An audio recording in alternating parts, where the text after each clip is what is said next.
इस वक्त की, पिछले 24 घंटे की सबसे बड़ी खबर है, लेकिन उस खबर पर हमारे देश में सन्नाटा छाया हुआ है क्योंकि वो खबर कुछ लोगों को सूट नहीं करती। आप वो खबर देखिए और फिर खुद तय कीजिए कि क्या ये सबसे बड़ी खबर नहीं है पिछले 24 घंटे में, जिसके बारे में चर्चा नहीं हो रही। इसलिए सबसे पहले आपको पश्चिम बंगाल के बीरभूम के उसी गांव में हम लेकर चलेंगे जहां पर 6 महिलाओं और 2 बच्चों को उनके घरों में बंद करके और बाहर से ताला लगाकर जिंदा जला दिया गया।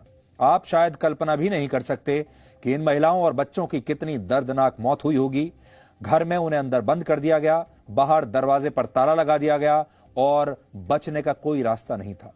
लेकिन उससे भी दुखद बात यह है कि हमारे देश के बहुत सारे विपक्षी नेताओं और मीडिया के एक वर्ग को अब ना तो संविधान खतरे में दिख रहा है, ना ही लोकतंत्र खतरे में दिख रहा है, और इतने विभत्स हत्याकांड पर भी हमारे देश में सन्नाटा छाया हुआ है।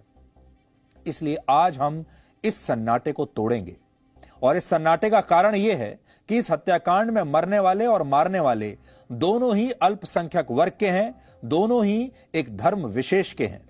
अगर इन लोगों को इनमें हिंदू मुस्लिम एंगल मिल जाता तो अब तक यह खबर भारत ही नहीं, दुनिया की सबसे बड़ी खबर बन चुकी होती।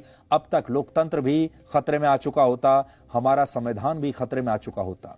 यह पूरा मामला पहले सुन लीजिए हुआ क्या है और हम आपको बिल्कुल सही बात इसकी बताएंगे। पूरा मामला बीरभूम जिले के रामपुर हाट में टीएमसी नेता की हत्या से शुरू हुआ। आरोप यह है कि 21 मार्च की शाम को टीएमसी के एक नेता भादू शेख जब अपने घर की तरफ जा रहे थे, तब मोटरसाइकिल पर आए कुछ लोगों ने उन पर बम से हमला कर दिया और इस हमले में उनकी मृत्यु हो गई। भादू शेख वहां की ग्राम पंचायत में उप प्रधान थे और इस घटना के बाद इस पूरे इलाके में तनाव बढ़ गया और आरोपों के मुताबिक इसके बाद टीएमसी के उग्र समर्थकों ने, टीएमसी के कार्यकर्ताओं ने वहां उस इलाके में 12 घरों में आग लगा दी।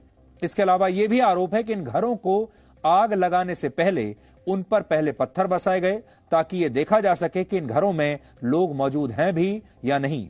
और जब उग्र भीड़ को यह पूरी तसल्ली हो गई कि इन घरों में 15 से 20 लोग मौजूद हैं, तब इन लोगों ने इन घरों को बाहर से ताला लगा दिया और इसके बाद एक एक करके इन सभी घरों में आग लगा दी गई।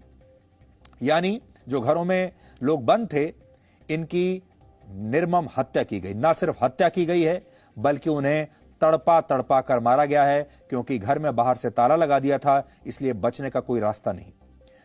पश्चिम बंगाल पुलिस के मुताबिक इस हिंसा में कुल 8 लोग मारे गए हैं, जिनमें 6 महिलाएं हैं और 2 छोटे बच्चे हैं। सोचिए, महिलाओं को नहीं छोड़ा, बच्चों को भी नहीं छोड़ा।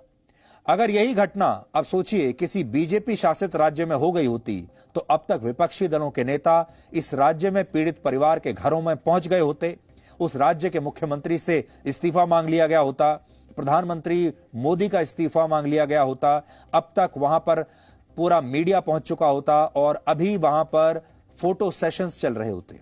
लेकिन पश्चिम बंगाल में इतनी बड़ी घटना होने के बावजूद हमारे देश के जो लिबरल लोग हैं, बुद्धिजीवी हैं, मीडिया का एक खास वर्ग है और हमारे देश के विपक्षी नेता जो बात बात पर धर्मनिरपेक्षता की दुहाई देते हैं, जो बात बात पर लोकतंत्र की दुहाई देते हैं, ये कोई वहां पर नहीं पहुंचा और ना ही किसी ने अभी तक कोई दुख जताया है। और शायद इस चुप्पी की एक बहुत बड़ी वजह यह है, अब यह भी जान लीजिए कि ये सब लोग चुप क्यों हैं। ये तो चुप रहने वाले लोग हैं नहीं, तो इस बार इतना सन्नाटा क्यों छाया हुआ है और ये चुप क्यों है? इनके होंठ इसलिए सिले हुए हैं क्योंकि इस मामले में हत्या करने वाले और जिन लोगों की हत्या हुई है वो दोनों ही अल्पसंख्यक वर्ग से आते हैं और ये दोनों ही एक धर्म विशेष के लोग हैं। इस मामले में जिन लोगों की हत्या की गई है, जिन्होंने हत्या की है, उनके नाम आप इस समय अपनी टीवी स्क्रीन पर देख सकते हैं। ये हत्या के आरोपी हैं, ये हत्यारे हैं और इनके नाम हैं, मैं आपको पढ़कर बता देता हूं।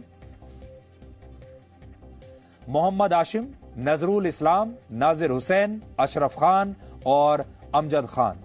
ये सारे नाम आप अपनी स्क्रीन पर देख सकते हैं, ये आरोपी हैं।